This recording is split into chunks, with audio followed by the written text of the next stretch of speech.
Assalamualaikum warahmatullahi wabarakatuh. Salam, Om Swastiastu, Namo Buddhaya, salam kebajikan, Sobat Itjen semua. Kembali lagi di program kita, Suar Integritas.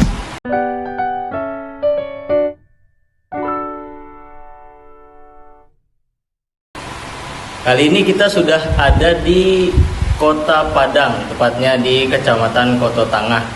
Kita mengunjungi salah satu KUA yang merupakan, dengar-dengar sih salah satu KUA yang memiliki peristiwa nikah paling tinggi ya.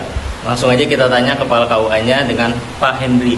Ya, Assalamualaikum Pak Hendri. Waalaikumsalam warahmatullahi wabarakatuh. Gimana tuh Pak, benar KUA ini punya salah satu peristiwa nikah yang paling tinggi di bahkan provinsi, dengar-dengar ya Pak? Ya, baik. Assalamualaikum warahmatullahi wabarakatuh. Betul, KUA Kecamatan Koto Tangah adalah salah satu KUA yang peristiwa pencatatan nikahnya terbanyak di Provinsi Sumatera Barat. Kalau tahun lalu itu kita di SK itu tipologi kita adalah tipologi A.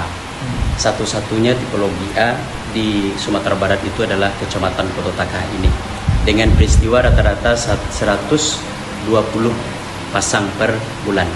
Tetapi akhir-akhir ini 2 tahun belakangan ini karena memang trennya pernikahan itu menurun senasional, maka di KUA Kecamatan Koto Tangah juga peristiwanya menurun dari tipologi A menjadi tipologi B, dan itu pun masih di angka yang teratas di Sumatera Barat peristiwa pernikahannya. Jadi sebenarnya masih tertinggi walaupun ada penurunan secara nasional. Iya, gitu, betul. Ini kan dekat, kita berada di bulan waktu-waktu dekat Ramadan sama Idul Fitri. Iya. Kesibukan KUA tuh gimana sih Pak? Lebih padat atau agak renggang lebih dari biasanya gitu?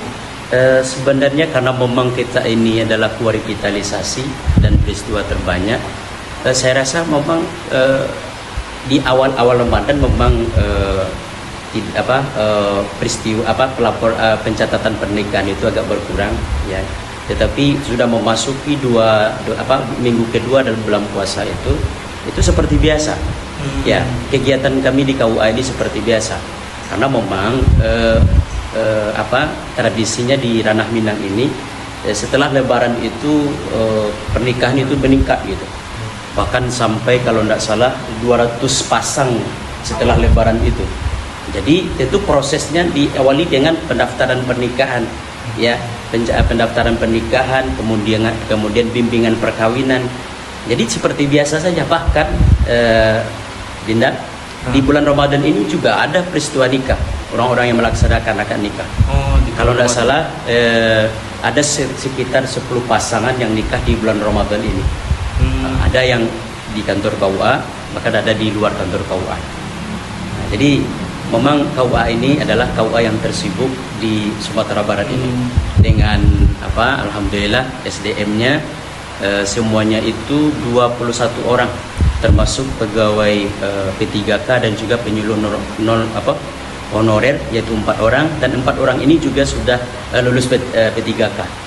Mudah-mudahan penempatannya juga di KUA ini. Iya. Kalau tempat kayak gini Pak, ada meja, ada ini. Ini memang untuk orang yang siap-siap mau menikah di sini gitu ya? Iya, betul. Ya, memang tradisi kita di Sumatera Barat ini istilahnya kalau di adat Minang duduk bersila, duduk baselo gitu kan. Jadi lebih seperti ini, ada tabi yang seperti itu, kemudian tabi kiri kanan, dan juga ini apa namanya? Tirai, di bawah tirai gitu kan.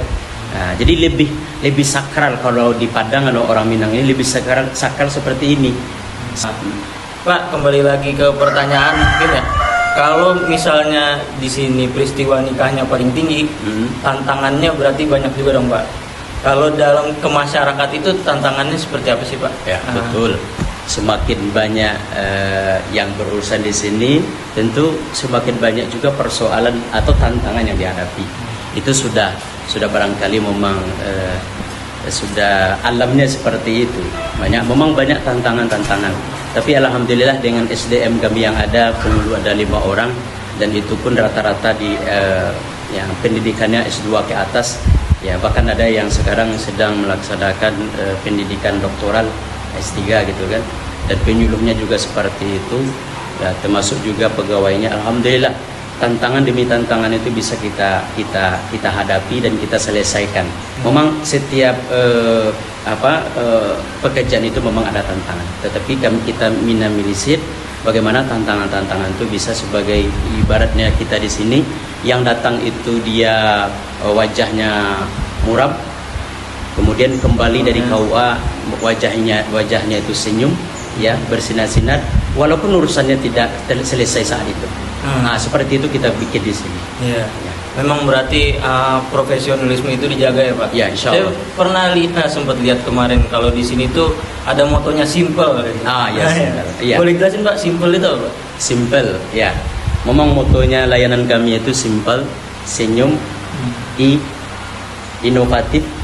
Nah, senyum itu setiap yang datang itu kita sapa dengan senyuman, inovatif, dan kuah kita ini termasuk kuah inovatif.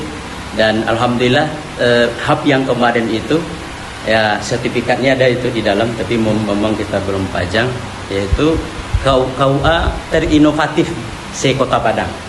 Ya, KUA terinovatif se-Kota Padang, dan juga layanan yang video layanan KUA tingkat Sumatera Barat itu dapat juara 2. Nah, ya. Itu kipas angin itu banyak itu. Hadiahnya itu. Nah, jadi senyum, inovatif, melayani, profesional, edukatif, loyalitas. Ya. Nah, jadi semuanya itu terangkum kepada layanan kita di KUA. Jadi mungkin secara bahasa tuh kita nggak memberatkan, nggak meribetkan gitu ya Pak, tidak, tapi simple, tidak layanannya ringan gitu, tidak berbelit-belit, tetapi tetap profesional. P-nya di situ profesional. Ya. Ngomong-ngomong soal profesional Pak dan integritas, terkait integritas, kalau Bapak Hendy sendiri mengartikan integritas itu sebagai apa sih Pak? Integritas itu lebih kepada kita melayani masyarakat itu sesuai dengan aturan-aturan yang ada. Ya, aturan-aturan yang ada. Apalagi kita ini di KUA ini bukan hanya saja aturan secara tercatat di pemerintah, juga secara syariatnya. Jadi bagaimana layanan-layanan kita itu tidak keluar dari itu. Ya. Tidak keluar dari aturan-aturan yang sudah ditetapkan oleh pemerintah. Itu yang integritas ini. Mungkin ada tantangan-tantangan tersendiri juga kalau tadi dari segi program, kalau sekarang mungkin dari segi integritas itu Pak. Mungkin Bapak pernah menghadapi, atau kalau ke depannya menghadapi, itu dari Bapak sendiri seperti apa Pak? Ya, betul. Ya, sesuai dengan integritas tadi, sesuai layanan itu sesuai dengan aturan yang ada. Salah satunya ketika seseorang memberikan apalah hadiah seperti apa dan sebagainya seperti itu. Dan alhamdulillah di KUA kita ini itu semuanya kita sudah menolaknya, ditolak gitu kan. Baik itu kawan-kawan yang nikah di lapangan atau di luar kantor. Bahkan saya sendiri pernah, karena saya dipaksa untuk menerimanya, saya terima amplop tersebut dan saya masukkan ke rumah gadang itu. Tanpa disadari oleh dia yang di samping meja undangannya itu. Saya masukkan ke sana. Nah, seperti itu. Ya, insyaallah. Nah, apapun layanan-layanan yang ada di KUA Kecamatan Kota Tangah, 0 rupiah kecuali nikah di luar KUA. Itu sesuai dengan peraturan yang sudah ada. Jadi langsung ditolak aja, nggak ada harus? Nah, tetap disampaikan dulu. Disampaikan. Bapak dan Ibu sudah menyetor ke bank, itu sudah selesai. Dan bahkan kami jelaskan, kami dari situ mendapat transport dan juga jasa profesi. Ya, bahkan kami nominalnya juga sampaikan. Jadi sudah lebih dari cukup. Walaupun saat ini adalah efisiensi gitu kan, tapi tidak pernah kami bilang seperti itu. Nggak perlu dikomunikasikan itu. Jadi begitu Sobat Itjen ya. Kalau ada urusan di KUA itu baik di Kota Tangah maupun KUA lain itu 0 rupiah. Ya, Pak ya. Betul. Pak, terus kalau saya sebagai orang awam mungkin tahunya KUA hanya sebagai peristiwa nikah gitu, pencatatan nikah, urusan menikah. Kalau selain pernikahan, apalagi sih yang di program-program yang ada di KUA? Ya, memang sebelumnya ini KUA itu disingkatkan dengan kantor urusan asmara. Nah, seperti itu. Banyak orang yang menerjemahkan atau memberikan singkatan seperti itu. KUA hanya untuk melaksanakan pernikahan. Ternyata tidak. Ya, ada 10 item yang dilaksanakan oleh KUA tersebut, dan alhamdulillah 10 itu sudah kita laksanakan, termasuk itu layanan kemasjidan. Dan masjid-masjid yang ada di Koto Tangah itu sudah masuk ke SIMAS semuanya, sudah terdata, dan bisa dicek kalau barangkali masyarakat ingin melihat masjidnya, tinggal dilihat saja di internet gitu. Dan sudah tersusun di SIMAS, sistem informasi masjid gitu kan. Dan bahkan kami sekali sebulan ya kita melaksanakan bimbingan dan juga pembinaan kepada pengurus masjid. Nah, yaitu biasanya kebiasaannya program masjid itu setelah dia mendapatkan SK, ya itu dia dilantik. Nah, bahkan kita diminta untuk melantiknya. Ya, jadi setelah pelantikan itu ada pembinaan. Jadi kalau tidak salah dalam sebulan itu bahkan ada 2 sampai 3 masjid. Sebab di Koto Tangah ini adalah masjid atau musala yang terbanyak se-Sumatera Barat.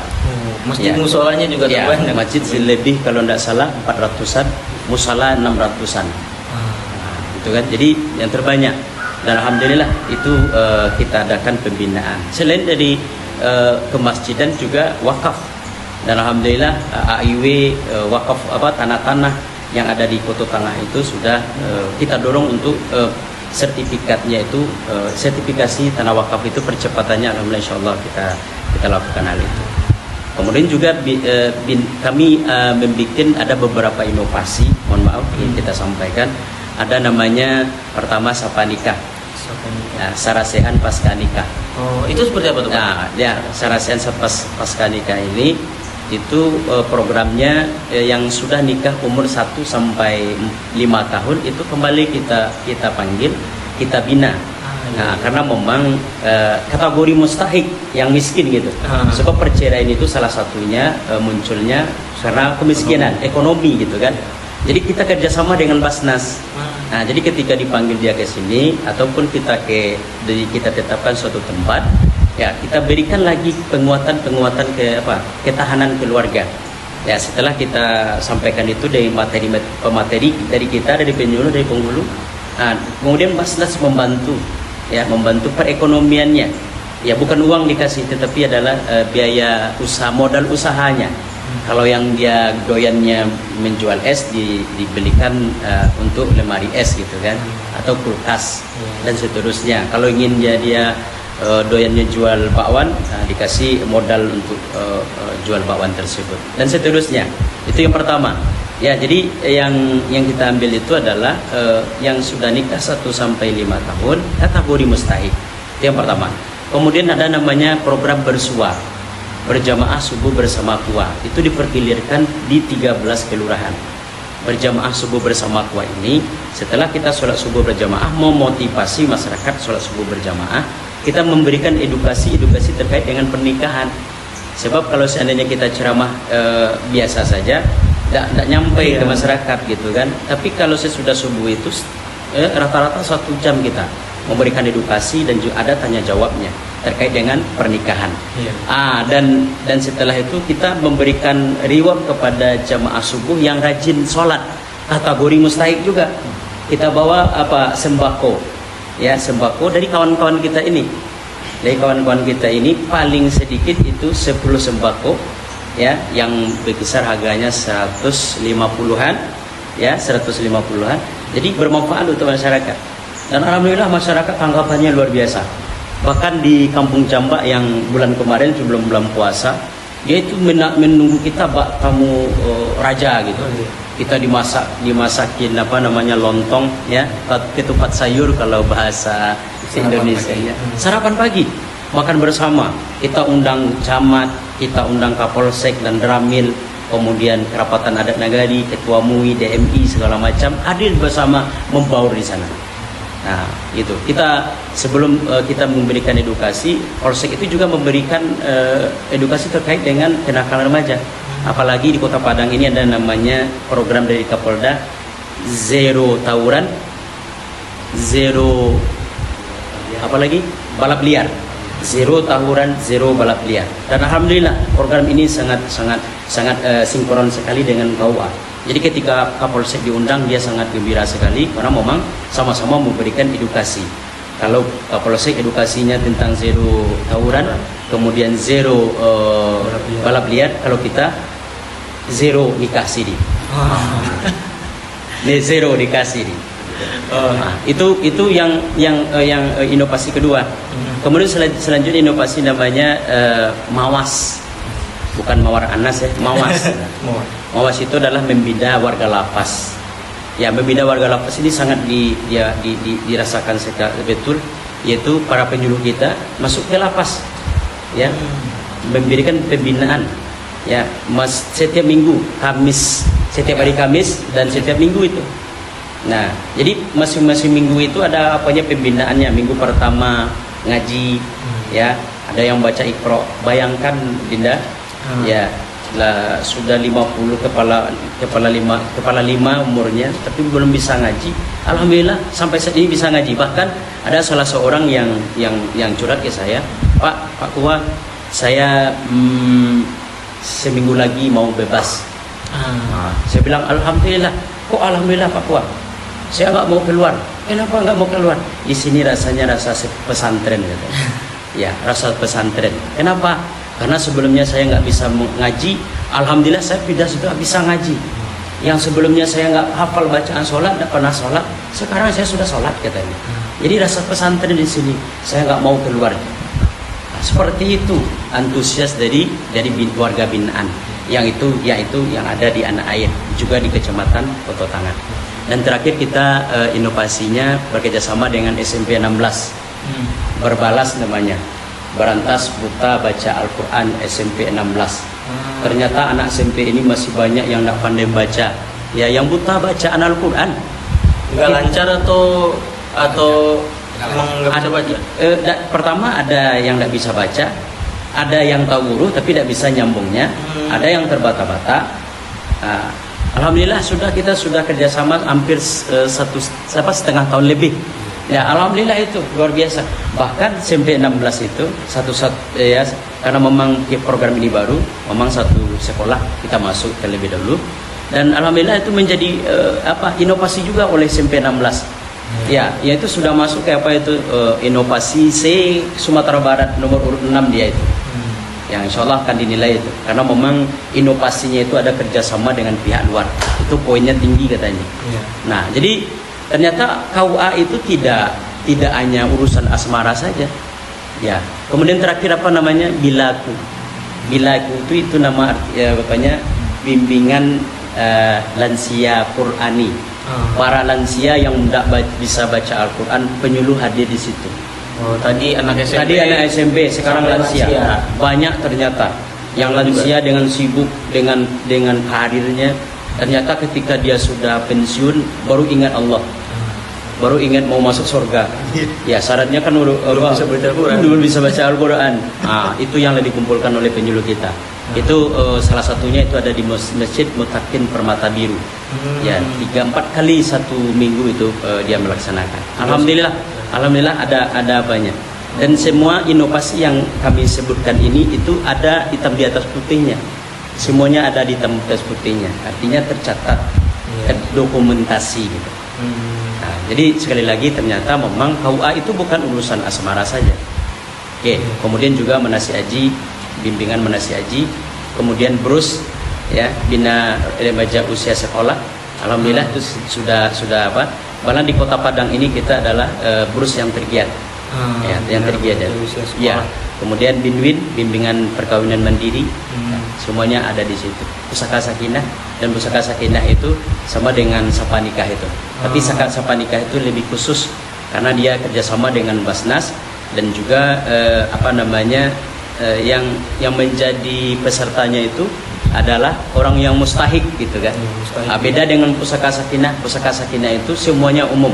siapapun baik itu dia kaya atau tidak masuk ke situ dalam pembinaan. Mungkin barangkali itu. Iya. Iya. Oh, ini luar biasa ya. Bukan hanya kantor urusan asmara tadi Iya. Pak, bahkan memantik dari instansi-instansi lain juga ya, Iya. dari KUA ini. Betul. Sebagai mitra kerja nih Pak, Inspektorat Jenderal. Iya. Kalau dari KUA melihat Inspektorat Jenderal itu seperti apa sih Pak? Seperti ayah dan ibu anak. Ya. Seperti ini, kalau seandainya anaknya salah atau anaknya terlupa, ibunya ini yang mengingatkan. Ya, artinya seperti ini. Rambu-rambu sudah ada. Ya. Ya, ini aturannya. Jadi kalau seandainya ada yang membelok dari aturan tersebut, ibu tadi bilang, "Hei, itu salah. Yang betul ini." Nah, jadi kalau saya memandangnya inspektorat itu bagaikan ayah dengan anak yang selalu membimbing, ya, bukan menjinjing ya, membimbing gitu kan, membimbing supaya jangan jatuh kepada ke tempat yang tidak seharusnya dia jatuh gitu. Ya, lebih seperti itu saya memandangnya. Mohon maaf, saya ketika di WA oleh salah satu kawan-kawan inspektorat, malah saya senang apa yang harus saya persiapkan Mbak, nah, gitu kan, apa yang harus saya persiapkan, dan saya tidak mohon maaf gitu kan, dan saya tidak takut dengan kedatangan inspektorat, malah saya bahagia karena memang ketika dia datang ke sini pasti dia membawa oleh-oleh untuk kami. Ya, oleh-oleh maksudnya ilmunya gitu. Oh gitu. Ya, bukan dodol enggak gitu. Oleh-olehnya gitu, ilmunya. Udah bingung tadi oleh-oleh. Ah iya. Nggak boleh sekarang kan nggak boleh. Tapi oleh-oleh ilmu boleh kan? Oleh-oleh ilmu Iya. harus ya Pak ya. Iya boleh. Ya. Luar biasa ya kalau kita dengar cerita dari Pak Henry tadi, KUA ini bahkan mendampingi bukan hanya proses nikah, terus habis itu banyak inovasi-inovasi yang dilakukan oleh KUA ya. Mungkin pertanyaan terakhir Pak Henry, harapan ke depan dari KUA Koto Tangah ini sebagai KUA yang mungkin aktivitasnya terpadat, sesumbar ya. Harapannya seperti apa Pak? Mungkin harapan kami tidak banyak, mungkin kepada pemerintah, baik pemerintah Kota Padang, provinsi ataupun pusat atau Kementerian Agama, kami tidak banyak minta apa-apa, tapi kami minta hanya kita dipindahkan dari lokasi ini. Karena memang lokasi KUA ini karena adalah KUA revitalisasi dan juga tipologinya yang terbanyak, yang tersibuk di Sumatera Barat. Kita menginginkan punya tanah dan punya bangunan SBSN. Bukannya kami tidak berusaha, kami sudah berusaha mencari tanah hibah, tetapi banyak kendala-kendalanya. Jangankan tanah hibah, yang dibeli pun juga kami susah. Dan terakhir kita komunikasi dengan pihak pemerintahan kota Padang, itu kalau seandainya ada tanah pasum segala macam, tapi sampai saat ini belum ada kejelasannya gitu. Jadi memang kita butuh itu saja, dipindahkan kantor ini dan dibikin kantor KUA yang representatif gitu, yaitu dananya SBSN yang 2 tingkat gitu. Itu saja. Karena memang mohon maaf sekali lagi, kantor KUA kita ini ibaratnya orang tua yang sudah layu, tapi pandai-pandai kita saja untuk memberikan kalau bahasa Minangnya, pandai-pandai kami membadak iye saja. Apa bahasa Indonesianya? Ya. Mewarnai gitu. Itu memang luar biasa. Ya, luar biasa. Kalau kantor revitalisasi, kalau kita lihat, mohon maaf, ada kawan-kawan yang peristiwa nikahnya di bawah 10 sebulan, tapi kantornya 2 tingkat gitu. Kita yang di atas 100, ya sampai saat ini belum apa. Bukan kami tidak berusaha, semua penyuluh, semua penghulu, staf, ya jabatan pelaksana, semua kan kita berusaha untuk itu. Tapi saat ini belum dikabulkan Allah. Dan kami tetap berdoa dan juga berusaha. Sebab perjuangan yang memang kami sebagai kepala KUA dan kawan-kawan di sini yang perjuangan yang belum tuntas itu, ya memang kita mencari tanah untuk KUA SBSN. Lokasi. Mungkin itu saja, dan itu kepada pemerintah dan juga kepada kawan-kawan dari KUA, penyuluh, penghulu, jabatan pelaksana atau staf FO, kita tetap terus komit meningkatkan layanan kepada masyarakat. ya pasti ketika kita berbuat penilaian bagus itu tetap ada, penilaian jelek itu tetap ada. Penilaian bagus memicu kita untuk selalu kayak untuk selalu komit, dan kalau penilaian tidak bagus itu kita jadikan pemacu untuk lebih baik lagi, lebih baik lagi. Sebab kalau seandainya tidak ada kritik dan saran, itu suatu organisasi itu tidak akan bagus sih, menurut kami. Demikian obrolan kita bersama Pak Hendri, Kepala KUA Kecamatan Kota Tangah. Mudah-mudahan apa yang diharapkan Bapak dan teman-teman di KUA semua bisa tercapai ya Pak. Yeah. Nah, sampai jumpa lagi Sobat Itjen di Suara Integritas selanjutnya, obrolan-obrolan yang akan harapannya memantik inspirasi dari Sobat Itjen semua dan khususnya satuan kerja di bawah Kementerian Agama. Saya Reza Mardani, pamit undur diri. Sampai bertemu lagi di Suara Integritas. Assalamualaikum warahmatullahi wabarakatuh.